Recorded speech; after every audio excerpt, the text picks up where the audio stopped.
Moi, je m'appelle Maggie Lindvall. Je suis de nationalité suédoise. J'enseigne le français ici depuis 15 ans. D'accord. Et pourquoi tu as choisi le français? Parce que quand j'étais jeune, j'ai travaillé à Paris comme jeune fille au père. Ouais. Et j'avais des amis en France. Et voilà, j'aimais la France. Ma jeunesse, c'est la France. D'accord. Et du coup, je me posais aussi la question de la présence du français dans ta classe. Est-ce que tu utilises beaucoup le français ou est-ce que tu... J'essaie de parler français tout le temps, mais pour les débutants, c'est pas possible. Ouais. Mais j'essaie de plus en plus d'introduire des mots français pour les instructions, pour que les élèves s'habituent. Exemple, rangez vos affaires, ouvrez vos livres, debout, assis, sur la page, etc. De plus en plus, je sais, mais il y a toujours le risque qu'on perd les élèves. Si on parle que le français, ça sera trop difficile pour les débutants.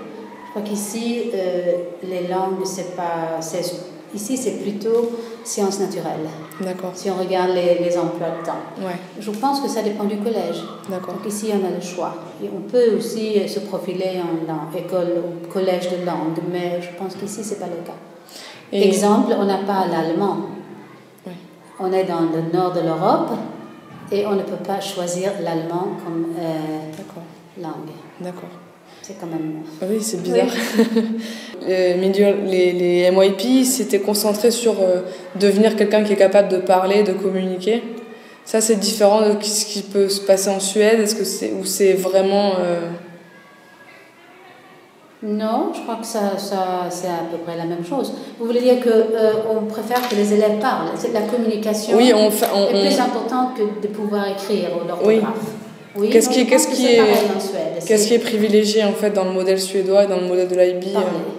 C'est la communication. Oui, la communication, sans doute, je dirais. D'accord. Oui, et c'est difficile, mais c'est la priorité. Ça, c'est sûr. Pardon? Le niveau des élèves en français est bon? Non, je ne crois pas. Quoique on considère normalement le français comme une langue très très difficile. Ouais. Il y en a qui sont très forts, mais la majorité trouve le français très difficile. D'accord.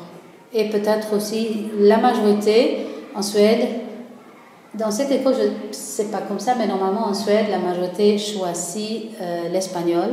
On s'imagine que l'espagnol c'est plus facile, c'est moins difficile, ce qui n'est pas vrai. Mais peut-être la prononciation. D'accord. L'intonation peut-être. Donc il y a moins d'élèves qui choisissent le français que l'espagnol. Ok.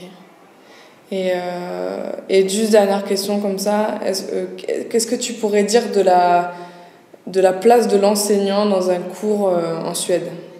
Le rapport qu'il a avec ses élèves, comment ça se passe? Beaucoup plus familier que par exemple en France. On se tutoie. Oui.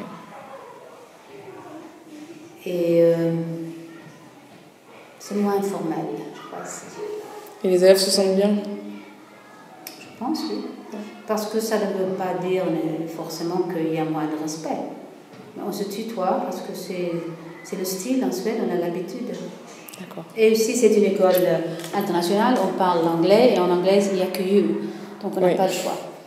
C'est pas un thème. Ok. Bon, mais merci beaucoup.